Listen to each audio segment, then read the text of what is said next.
brand? Obviously. Hey everyone, welcome back. Today we are going across the pond, if you will, to do a little bit of book shopping, a little bit of reading, and then I'll give you a nice book haul at the end.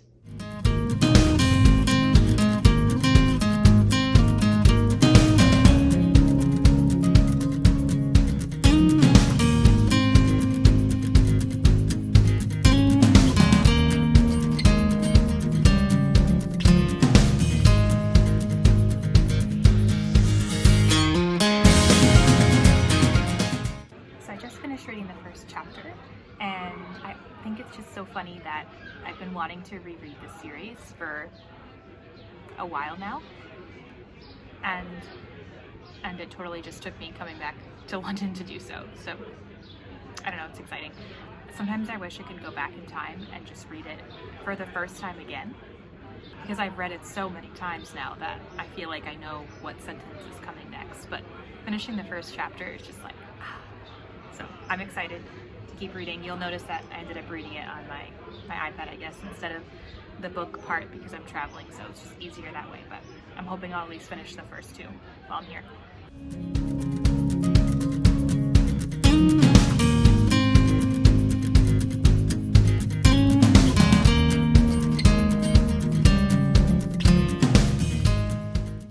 Issue with going to all of these bookstores is I only packed carry-on with very limited space.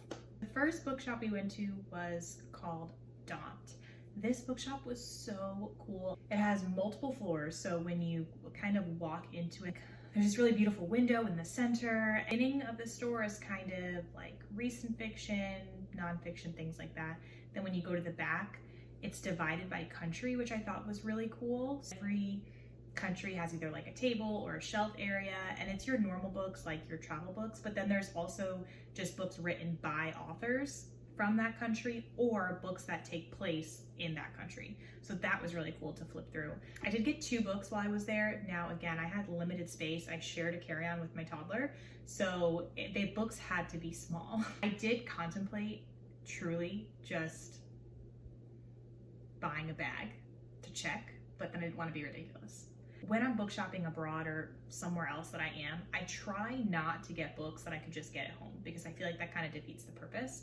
So I'm trying to get books that maybe I've never heard of before, maybe they're from authors of the place that I've been, maybe they remind me of that place so that when I read them, it's kind of like a memory. I'm not really a souvenir person, but I'm a book person. So to me, if I go somewhere and buy a book, that's like my souvenir.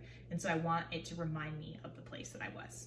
I got a couple of kids' books at Daunt because they were the tiniest, and those were the ones that I felt like really would remind me of the bookshop. The first one was Madeline in London because, obviously, we have the original Madeline, and it's a fave. So I thought this one would be really cute, and it is adorable. And I just figured because it's Madeline in London, I'll obviously remember that I got it when I was in London, and it'll just be a nice memory. And then this book is called Penny and the Little Lost Puppy. It's just this really cute book. Basically, it's about this little girl named Penny, and she plays with this dog. She's feeling kind of lonely. I think she moved to a newer neighborhood, and then the dog disappears the next day, and I believe the dog belongs to like a little friend down the street, so she kind of makes a new friend that way. Just the illustrations in the book, like, I don't know, something about it. I thought it was so pretty, and it just reminded me of, even though it doesn't necessarily take place in London, it's not like explicit that it does. This book, I know I'll just look at it and think of London. Look at that. I usually tend to get more kids books when I'm traveling because A, they're smaller, and B, I can get more to fit. They're like thinner, so I feel like they fit better. I don't know, it's just a theory I have. This bookshop we went to was Hatchard's. I spent probably way too long just looking at the Agatha Christie section in Hatchard's. There was just this like one bookshelf, maybe 2, with all of these Agatha Christie books, all these beautiful covers, like just really special covers. And it took me so long because I was trying to decide which one I wanted to get because honestly, I wanted all of them. They even had, which I'd never seen before, and I don't know if this is exclusive to like their bookshop or exclusive to the UK or whatever. I'll have to look for it and see if I can find it here, but it was mysteries for the season. So it was like a mysteries in summer, mysteries in fall, mysteries in winter, spring, etc. And like the cover just looked fall, looked winter, it looked summer, it looked spring. So I almost brought one of those home. I thought it would be really cool to just read those in the season. Ultimately, it was like I had so many choices I couldn't decide. And so I decided just not to bring one because I felt like if I couldn't decide, then I didn't want to buy one and then be like, I wish I had bought this one, or I wish I bought that one. So, and again, because I had limited room in my suitcase, the hardbacks, I don't think they would have fit. I decided to leave those behind, but they are on my list to look for here, or to see if I can maybe order them from Hatchard's online and have them shipped. We spent the whole day just in Hatchard's. It was awesome.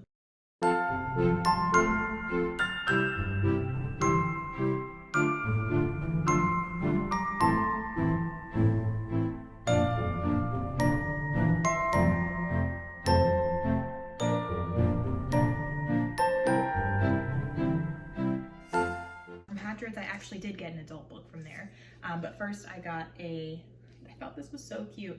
It's called Time for Tea, a first book of cookery. So tea time just obviously reminds me of London, and it's like a little cookbook that has poems and then recipes to kind of go with the poems. So I thought that was really, really cute. And this was not a book that I thought I would leave with. I didn't even know this book existed, but it is The Red House Mystery by A.A. Milne, the author who wrote the Winnie the Pooh series. I didn't even know he wrote other things besides Winnie the Pooh. So I know I'll remember picking this up in London. I haven't read it yet, but I love mysteries. And I just read Sherlock Holmes, and the back of this says, A.A. Milne loved detective stories and pays homage to Sherlock Holmes with his detective, the clever and charismatic Anthony Gillingham, and his assistant, Bill Beverly. This is a classic crime at its very best. So I think I'm just really gonna love this one. I'm saving this one for like a September, October, because to me it just seems like a fall type read, but I think it'll be really, really cool. I'm not sure if he has others or if this is his only one, but I'm excited. And that's it. That was our bookish day across the pond. I greatly appreciate y'all taking the time to watch. Let me know in the comments down below if you've ever been to any of these bookshops in London. If you're from London, let me know your favorite bookstores. If you buy books when you travel, let me know if you have rules kind of like I do, how it has to be a book that will remind you of the place. And as always, let me know what you're reading down below. I'm always looking for new ideas to add to my TBR. You know what to do. Please like, comment, and subscribe. I post new content every single week, and I'll see you next time.